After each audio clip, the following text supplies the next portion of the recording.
को ठीक कर दिया था। उसे बस कुछ समय तक आराम करने की जरूरत थी और वो कुछ टाइम के अंदर तो पूरी तरीके से ठीक होकर होश में भी आ सकती है। ये बात जानकर तो उसे बहुत ही बड़ा झटका लगता है, इसलिए वो तुरंत ही गॉडेस वैन को जान से मारने की कोशिश करता है। उसने तो अहंकार में आकर गॉडेस के ऊपर खंजर से वार भी कर दिया होता है, लेकिन जब उसे रियलाइज होता है तब उसे पता चलता है कि उसने गॉडेस वैन की उसने अपनी मॉम के ऊपर ही हमला कर दिया है। माँ अपने बेटे के हाथों ऐसी जगह पे पहुंचने के बाद अपने आप पे ही पछता रही होती हैं और कहती हैं कि मैंने तुम्हें बिल्कुल भी अच्छी शिक्षा नहीं दी है। अगर मैंने तुम्हारी परवरिश अच्छी तरीके से की होती तो मुझे आज ये दिन देखना न पड़ जाता। ऐसे कहते हुए वो वहीं पे अपना दम तोड़ देती है, जिसके बाद वो और भी ज्यादा गुस्सा हो जाता है और साव को फिर से जान से मारने की कोशिश करता है। लेकिन अगले ही पल जैसे वो अपनी आँख खोलती है वो डर जाता है। जिसके बाद जब साव होश में आती है तब वो बड़े ही गुस्से में होती है। वो होश में आते ही अपने हस्बैंड को जान से मारने की कोशिश करती है। भाई ये देखकर अपनी बहन के लिए परेशान होता है, इसलिए गॉडेस वैन को उसे शांत करने के लिए कहता है। गॉडेस वैन अपने पावर का यूज करती है और उसे शांत कर देती है। जिसके बाद जैन फैमिली वापस से साव को पाकर बहुत ही ज्यादा खुश होते हैं और शैन को पुलिस के हवाले कर देते हैं उसकी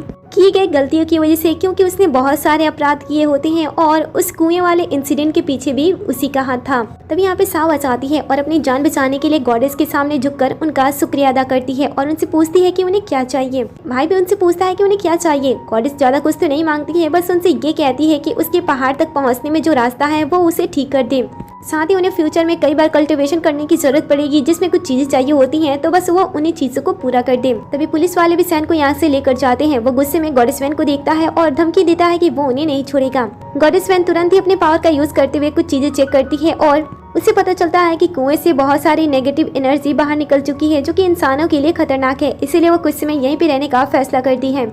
ये बात सुनकर दोनों भाई बहन उन्हें अपने घर पे रोकने की कोशिश करते हैं और वो मान भी जाती हैं। वो कहती हैं कि पहाड़ पे मेरा एक खास जादुई पेड़ है, मैं चाहती हूँ कि उसे मेरे पास लेकर आया जाए। मिस्टर जैन इस चीज के लिए मान जाते हैं और गॉडेस वैन को अपने साथ अपने घर पे लेकर जाते हैं। वहीं दूसरी तरफ हम सैन को देखते हैं, जिसकी हालत इस समय तक बहुत ही ज्यादा खराब हो चुकी होती है, क्योंकि उसने साव की जिंदगी बचाने के लिए पहले अपनी 10 साल की कुर्बानी दे दी थी और उसके बाद उसने बहुत सारे घिनौने काम भी किए होते हैं, जिस वजह से जितनी भी इवल चीजें होती हैं वो उसकी बॉडी पे कब्जा करने की कोशिश करती हैं और उसकी मौत हो जाती है। वहीं दूसरी तरफ गॉडेस वैन मिस्टर जैन के घर पे बहुत ही अच्छी तरीके से रहती हैं, जहाँ पे नौकर भी उनका बहुत ही अच्छी तरीके से ख्याल रख रहे होते हैं और उनके लिए कई सारी कीमती चीजें लाते हैं, क्योंकि उन्हें हाल फिलहाल में एक पार्टी को अटेंड करना था। इसलिए उनके लिए कई सारे ड्रेसेस एंड कई सारे ज्वेलरी लेकर आया जाता है, लेकिन उनमें से कोई भी चीज उन्हें पसंद नहीं पड़ती है।